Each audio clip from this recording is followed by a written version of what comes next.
Hi, I am sorry I must apologize, not sorry, that if you hear the fan whizzing, it's because my ball bearing is running loose and the electrician not here yet. And I always have this habit of putting clothes behind my chair. Let me just remove this. Yeah. And my favorite chair, so I like to sit on this chair. As you can see, I am as I am now because I have a heavy day of preparing a lot of things, thinking about things, so I don't have time to change into a proper attire before I tape this, because I have to rush for another appointment after this reading. So please forgive me if I don't look colorful enough, but let's complete today's task of reading to you while I enjoying the reading. Today is on chapter 4, and chapter 4 is you see his words are very compact, so each page is very tedious and very well prepared. So I will stop whenever I feel tired, because after a heavy week and a heavy day, I'm not sure whether I can finish total of nearly 74, 88, 14 pages. But if I can do it, I will do it. Okay, so let's start.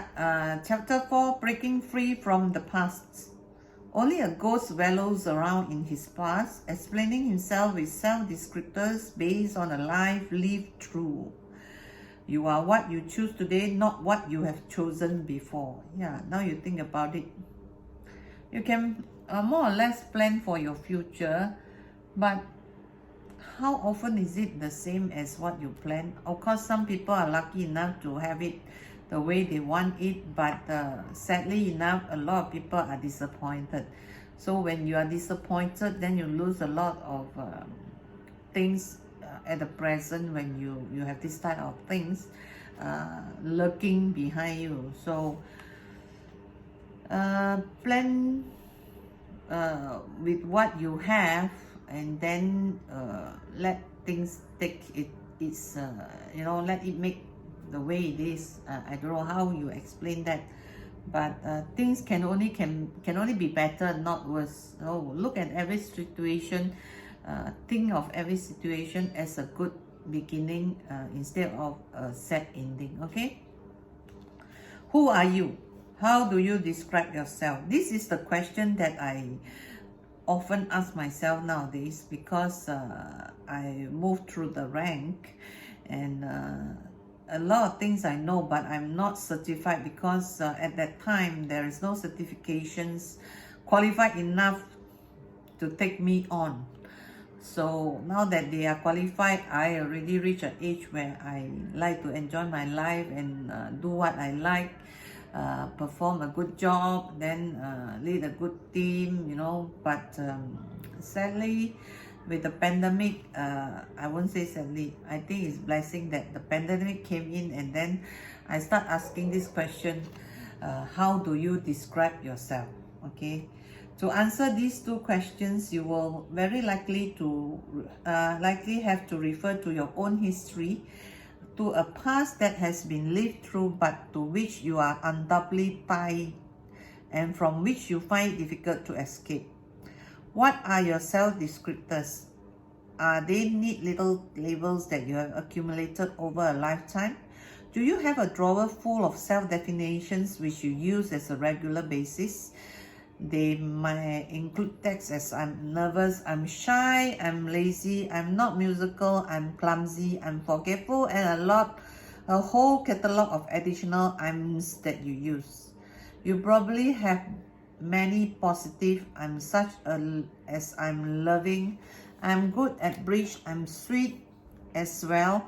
These will not deal with here, since the purpose of this chapter is to help you grow rather than applaud you for the areas of your life where you're operating effectively. Self-descriptors are not in themselves inappropriate, but they can be used in harmful way. The very act of labeling might be a specific deterrent to growth. It's easy to use the label as justification for remaining the same. Soren Kierkegaard wrote, "Once you label me, you negate me." Soren Kierkegaard wrote, okay, when the individual must live up to the label, the self ceases to exist. The same is true about self-labels. You could be negating yourself by identifying with your trademarks rather than your own potential for growth. Self-labels come out of individual history, but the past, as Carl Sandburg said in Perry, is a bucket of ashes. Check yourself out on the extent to which you are chained to your past. All self-defeating I ams are the result of the use of these 4 neurotic sentences. Number 1, that's me. Number 2, I've always been that way. Number 3, I can't help it. Number 4, that's my nature.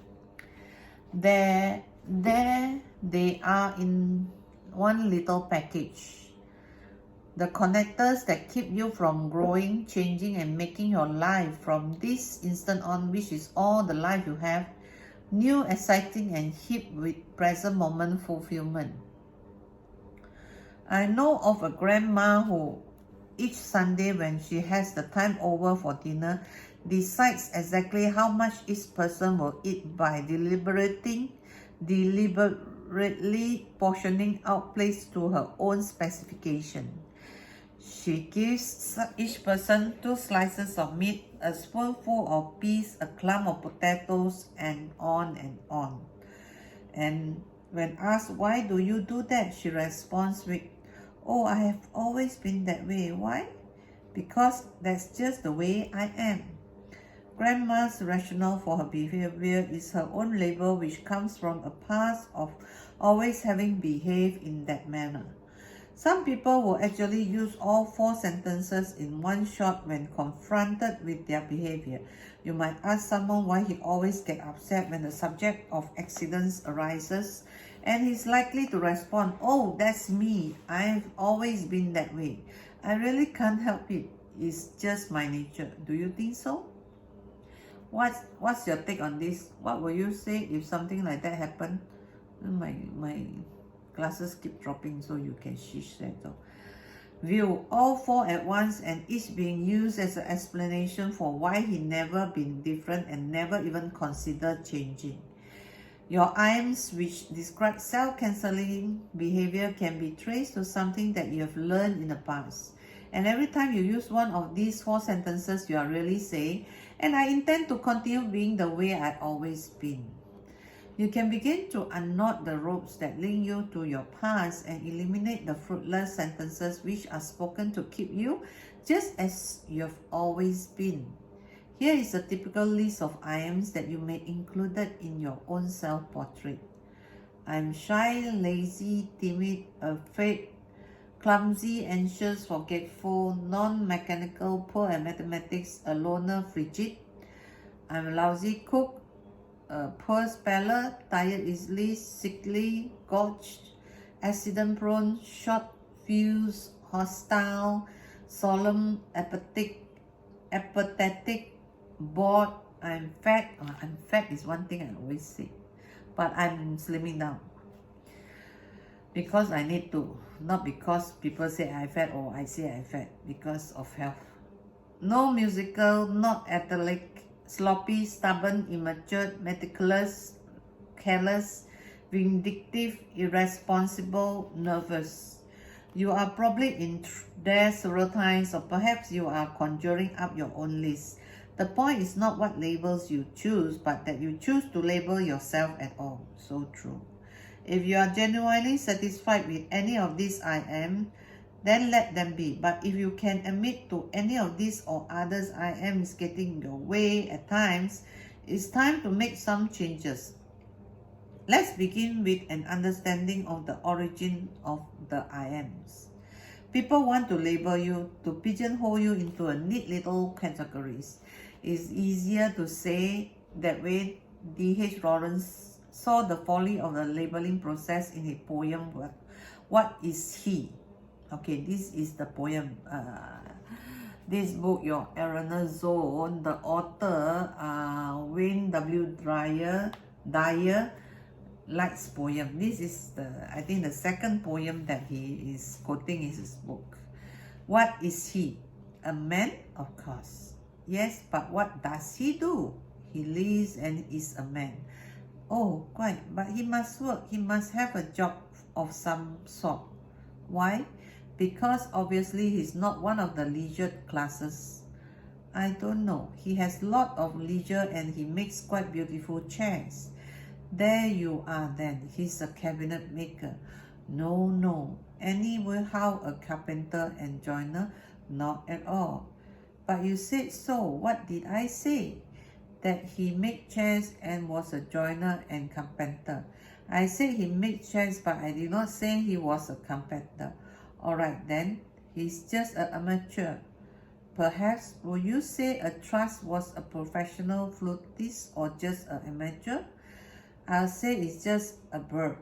And I say he's just a man. Alright, you always did quibble.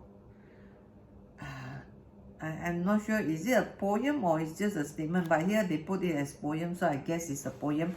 I'm not to debate whether it's a poem or a statement. How those I ams got started. The antecedents to your I ams fall into two categories. The first kind of labels come from other people. They were pinned on you as a child and you carry them around with you to this day. The other labels are the result of a choice you made to keep from having to do uncomfortable or difficult chores. The first category is by far the most prevalent. Little Hope is in the second grade. She goes to her art class every day, full of delight about coloring and dabbling in paint. Her teachers tell her that she really isn't all that good, and she begins to stay away from it because she doesn't like disapproval. Before long, she was beginning of an I'm not good at art. With such avoidance behavior, she reinforced this notion, and as an adult, when asked why she doesn't draw, she says, oh, I'm not good at it. I've always been that way. Most IMs are leftovers, hangers on from a time when you heard such sentences. He's kind of clumsy. His brother is good at athletics, but he's the studious one. Or you're just like me. I was never good at spelling either. Or Billy was always the shy one. Or she's just like her father. He couldn't carry a tune with a wheelbarrow. There are the birthrights to a lifetime of IMs that never get challenged. They are simply accepted as a condition of life. Have a conversation with the people in your life who you feel are most responsible for many of your IMs. Parents, long-time family friends, old teachers, grandparents, etc. Ask them how they think you got to be the way you are, and you have always been that way. Tell them you are determined to change and see if they believe you are capable. You'll be surprised at their own interpretation and how they feel you can't be any different since you've always been that way. The second category of IMs originates in those convenient tags that you have learned to place on yourself in order to avoid distasteful activities. I have been working with a client who is 46 years old and wants very much to attend college, since he missed out on his opportunity because of World War II. But Horace is threatened by the prospect of being an academic competition with young people right out of high school. Fear of failure and doubt about his intellectual capacities scares Horace. He looked at a catalogue regularly, and with the help he receives in counseling, he has taken the appropriate entrance examinations and arranged an interview with the admission officials at a local community college. But he still uses IMs to skirt the actual doing process. He justifies his inaction with I'm too old, I'm not smart enough, and I'm not really interested. Horace uses his IMs to avoid something he genuinely wants. A colleague of mine employs them to get out of tasks he doesn't enjoy. He avoids having to fix the doorbell or the radio or any unpleasant handyman activity by simply reminding his wife, now you know dear, I'm just not mechanical. These kinds of IMs are adaptive behaviors, but they are nevertheless delusions excuses. Instead of saying, I find this kind of activities dull or uninteresting and I choose not to work at it in my present moment, which is perfectly logical and healthy. It's become easier to simply haul out an I ams. In these cases, the individuals are saying something about themselves. They are stating, I am a finished product in this area and I am never going to be any different. If you are finished product all tied up and put away, you have stopped growing, and while you may very well want to hang on to some I ams, you may find that others are simply limiting and destructive. Self-destructive. Below is a listing of some labels that are relics of the past. If any of them belongs to you, you might like to change them. To stay exactly the same way you are in the areas is to make one of those deadline decisions described in Chapter 1. Keep in mind that this is not a discussion of things that you just plain don't enjoy, but rather a look of behavior that keeps you from activities from which you might choose a great deal of pleasure and excitement. 10 typical I ams category and their neurotic dividends. Number 1. I'm poor at math, spelling, reading, languages, etc. This I ams guarantees that you won't put in the effort required to change. The academic I am is designed to keep you from ever having to do the work involved in mastering subject matter that you have traditionally found difficult or boring. As long as you label yourself inept, you have a built-in reason to avoid tackling. So true. So the next thing I'm going to do is I'm going to take up a lesson in Excel, because that will help me to improve my understanding of numbers. Number 2, I am lousy at some skills areas such as cooking, sports, crocheting, drawing, acting, etc. These I ams assure that you won't have to do any of these things in the future and justify any poor performance in the past. I've always been that way. It's just my nature. These attitudes reinforce your initial and most important, it helps you to hang on to absurd notion that you shouldn't do anything if you don't do it really well. Thus, unless you are the world champion, avoidance is better than doing. Number 3, I am shy, reserved, temperamental, nervous, afraid, etc. The call is to genetic for these I ams. Rather than challenging them and the self-destructive thinking which supports them, you simply accept them as a confirmation of the way you've always been. Also, you can blame your parents and use them as the reason for your current I ams. You make them the cause and don't have to work at being different. You choose this behavior as a way to avoid being assertive in situations which have always been troublesome for you. This is a leftover I am from a childhood in which others have an inherent interest in having you believe that you were incapable of thinking for yourself. These are the personalities I ams. These self-definitions help you to avoid the tough business of being different from what you've always been. You simply define your personality with convenient I ams, and you can now excuse all kinds of self-forfeiting behavior as out of your control. You negate the notion that you can choose your own personality and really instead on your genetic misfortune to explain away all of those personality traits that you would like to disown. Number 4, I'm clumsy, uncoordinated, etc. These I ams that you learn as a child enable you to avoid potential ridicule that might come your way because you aren't as physically skilled as others. Of course, your lack of skill comes from a history of believing those I ams and hence avoiding physical activities rather than from some inherent defect. You get good at what you practice, not what you shun. Keep your I am and stay on sidelines watching and wishing, but pretending you really don't like that sort of things. Number 5, I am unattractive, ugly, big bone, plain, too tall, etc. These physiological I ams are helpful in keeping you from taking risks with the opposite sex. and in justifying the poor self-image and lack of love you have chosen for yourself. As long as you describe yourself in this fashion, you have already made excuse for not putting yourself on the line in love relationship. And you don't have to work at looking attractive to yourself as well. You use your mirror as justification for not taking a chance. There's only one problem. We see exactly what we choose to, even in mirrors. Number 6, I'm unorganized, meticulous, sloppy, etc. These behavioral I ams are convenient for manipulating others and in justifying why things have to be done a certain way. I always done it that way, as if tradition was a reason to do anything. And I'll always do it that way is the unstated message.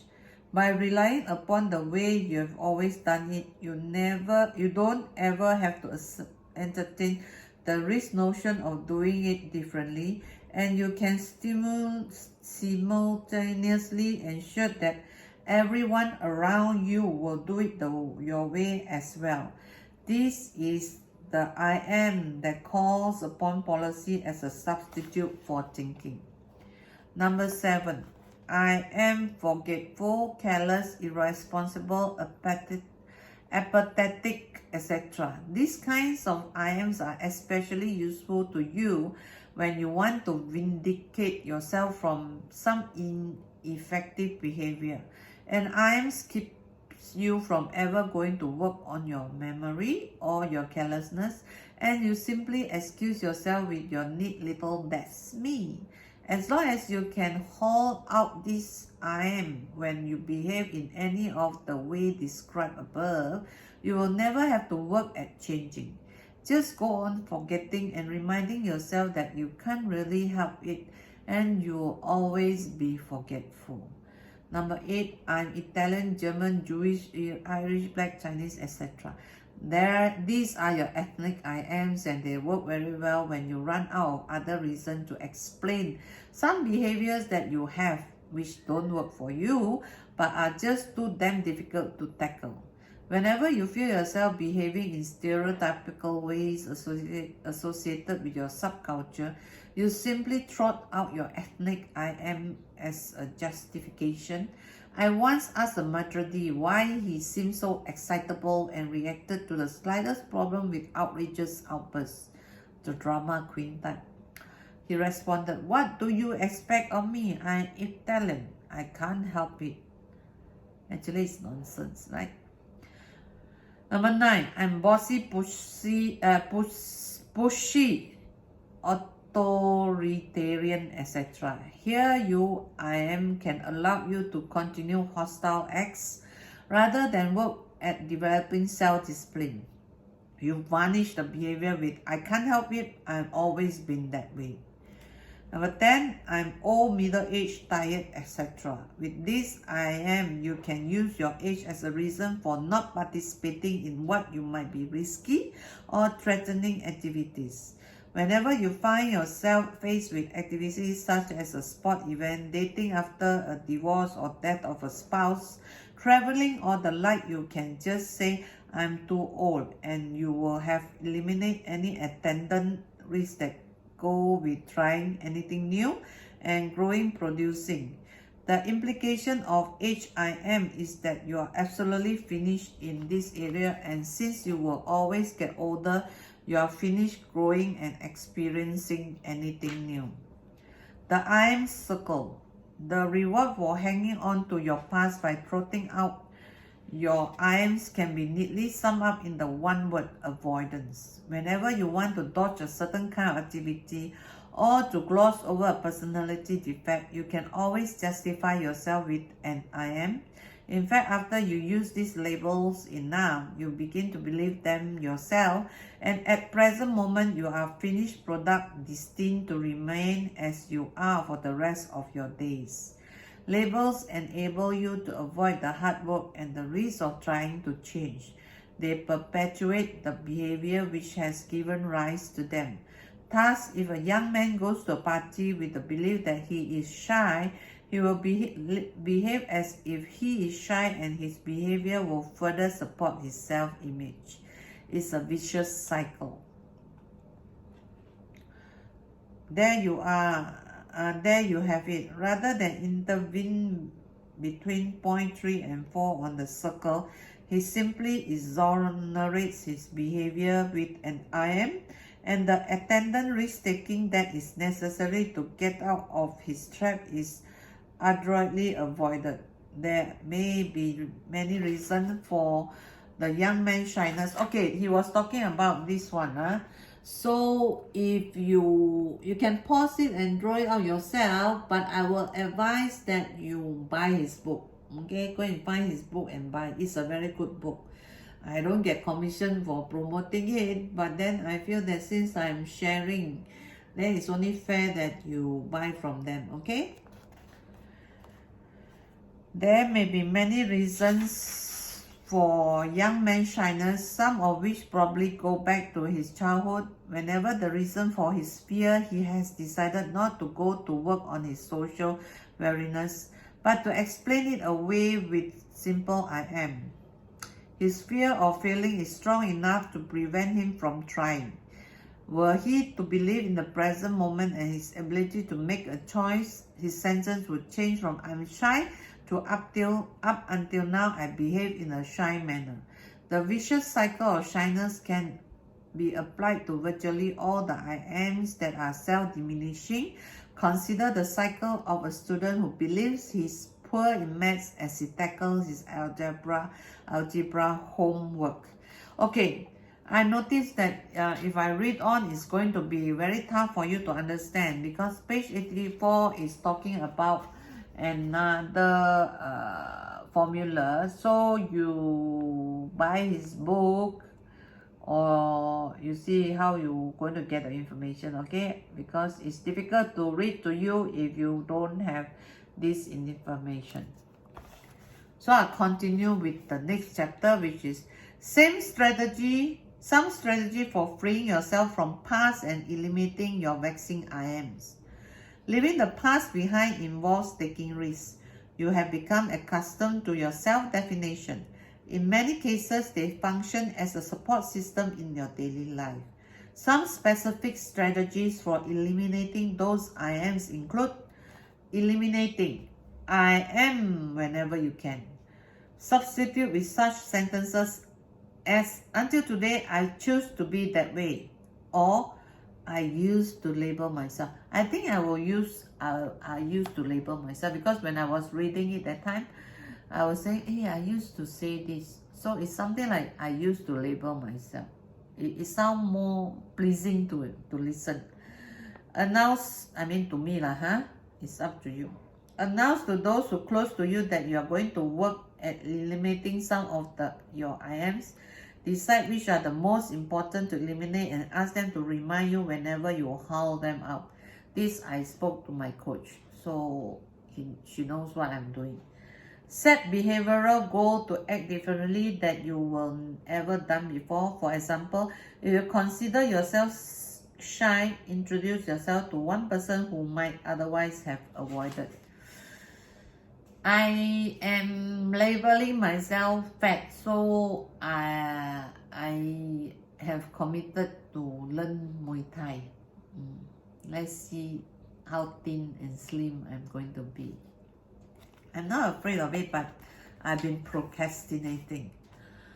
Talk with a trusted confidant who will help you combat the power of the past. Ask him to signal you silently with a tug to his ear each time he notices you falling back into your I am. Keep a journal of your self-destructive I am behavior and record your action as well as how you are feeling about yourself while you are behaving that way. For 1 week, record in a notebook the exact time, date, and occasion when you use any of the self-destructive I ams, and work at diminishing the entries. Use the list provided earlier in this chapter as a guide to your journal keeping. Watch out for the 4 neurotic sentences. Whenever you fall into using them, correct yourself out loud in the following manner. That's me to that was me. I can't help it too. I can change that if I work on it. I've always been that way too. I'm going to be different. That's my nature too. That's what I used to believe was my nature.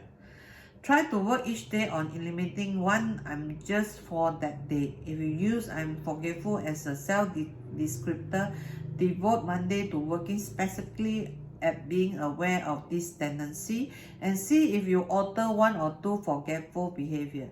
Similarly, if you don't like your stubbornness, give yourself one day to tolerance of contrary opinions and see if you can rid yourself of I am's one day at a time. So I just got rid of I am forgetful today. Even before I read this, I told my mom I am also forgetful because actually I'm trying to I am sort of telling my 84 years old mother that she's not forgetful, you know, because it sounds very crude to say forgetful when I am 55, she's 84. So I say I am not forgetful. It's just that I don't remember where I put the things because I do not record that action.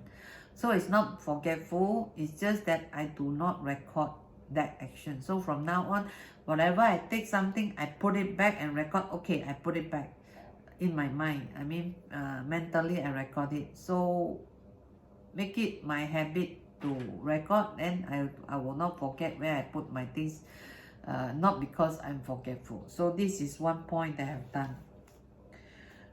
You can interrupt your own I am cycle between point 3 and 4 to resolve the toss out those ancient excuses for avoidance. Find something you've never done and set aside an alternate afternoon for that activity. After your 3-hour immersion into a totally new activity, one that you always avoided in the past, see if you can still use the same I am to apply that morning. All of your I ams are learned avoidance pattern, and you can learn to be almost anything if you make the choice to do so. True. I don't know whether you agree, but I practice this and I know it's true. Some final thoughts. There is no such thing as human nature. The phrase itself is designed to pigeonhole people and to create excuses. You are the sum product of your choices, and every I am you treasure could be relabeled. I've chosen to be. Go back to opening question in this chapter. Who are you and how you describe yourself? Think about some delicious new labels that are in no way connected to the choices that others have made for you, or those that you have made until now. Those old tiresome labels may be keeping you from living your life as fully as you might. Remember what Merlin said about learning. The best thing for being sad, replied Merlin, beginning to puff and blow, is to learn something. That is the only thing that never fails. You may grow old and trembling in your anatomies. You may lie awake at night listening to the disorder of your veins. You may miss your only love. You may see the world about you devastated by evil lunatics, or know your honor trampled in the silver of baser minds. There is only one thing for it then, to learn. Learn why the world works and what works it. That is the only thing which the mind can never exhaust, never alienate, never be tortured by, never fear or distrust, and never dream for regretting. Learning is the thing for you. Look at what a lot of things there are to learn. Pure science, the only priority there is. You can learn astronomy in a lifetime, natural history in 3, literature in 6, and then after you have exhausted a million lifetimes in biology and medicine and theocratism and geography and history and economics, why you can start to make a cartwheel out of appropriate wood, or spend 50 years learning to begin to learn to beat your adversary at fencing. After that, you can start again on mathematics until it is time to learn to plow. As I am that keeps you from growing is a demon to be exhausted. If you must have an I am, try this one for science. I am exorcist and I like it. So go and chase all your devil away. Read this book, okay? I managed to complete. So thank you for listening.